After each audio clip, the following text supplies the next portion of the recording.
The next time you are at Walmart, pick up 3 inexpensive door mirrors with a black frame. Lay one of the mirrors on a flat surface and measure the width of the mirror glass. Mark this same width onto your wood molding with a pencil. Place the molding in a miter box and with a hacksaw, start to saw through the marking. Take a piece of sandpaper or a palm sander and gently sand the end edges of the molding so you have a smooth finish. Head outdoors and spray paint these wood molding pieces with black semi-gloss spray paint. Lay one of your mirrors on a flat surface, measure the length of the glass, and divide that by 3. Consider the width of your molding as you decide on your measurement. Take a piece of wood molding and apply a thin bead of strong adhesive glue. Press the glued side of the molding to the front of the mirror at your first measurement point. Don't add too much glue as you don't want it to squish out underneath the molding piece when you press it against the glass. Take a second piece of molding and do the same thing at your second measurement point on the glass mirror. Repeat this entire process with the other 2 mirrors. Whether you're waiting for paint to dry or glue to cure, DIY projects come with a lot of downtime. So when I have to wait, I like to cozy up with Cash Frenzy. Cash Frenzy is the perfect Vegas-style mobile slots app to kill time. So make sure to download Cash Frenzy with the link in the description or by scanning the QR code on the screen. Cash Frenzy brings the same authentic casino experience with over 300 free-to-play slots, and there's always something new to try, straight from the casino floor right to your phone. With incredibly high jackpot odds, you've got a chance to hit a mini jackpot in just a spin or 2. Personally, my favorite slot in Cash Frenzy is the Enchanted Forest. I love playing during breaks when I'm making Hometalk videos. It helps me relax and keeps me entertained while I wait. There's nothing slower than watching paint dry. When I want to switch it up, I dive into Coin Mania, a classic coin pusher game where I can collect free coins nonstop. It's free to download and offers a true Vegas-style experience anytime and anywhere. So next time you're in between DIYs, cozy up with Cash Frenzy, your go-to for fun, free, and exciting slots action. Download now using the link in the description or scan the QR code on the screen.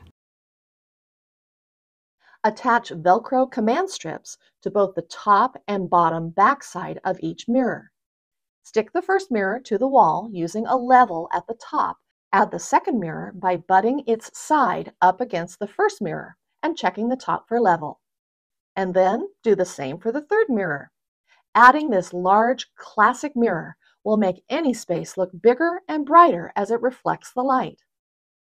Pick up a can of gold spray paint.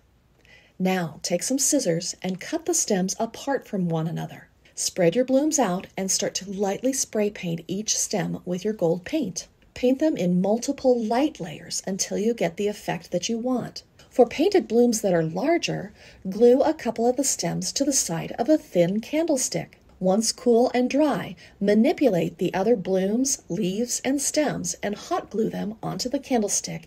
Don't glue everything down as you want some pieces sticking out for a 3D effect. If needed, wrap and knot some jute twine at connecting points of the candlestick. Overspray the entire candlestick with your gold spray paint. Your gold floral candlesticks will look very elegant on any table in your home. With mid-size blooms, take a glass vase with a curved neck and cut your stem to about the same height as the vase. Hot glue one stem to the vase with a couple of blooms near the neck of the vase. Take another stem and hot glue it just a little lower than the original stem, but overlapping the leaves. To cover exposed stems, cut random leaves from other stems and glue them directly onto the glass. Display your gold flowered vase either with or without fresh flowers. Take your bunches of small blooms and clip off the very top blooms from the stems. Save the rest of the leaves, you can use them for another project. Grab a small round glass vase, I got mine from the dollar store, and start to glue the tiny blooms to the top rim of the vase. For some beautiful natural texture and to hide any exposed stems on the inside rim, fill the vase with some green moss. Place your new gold-rimmed vase on a bookshelf, side table, or fireplace mantle.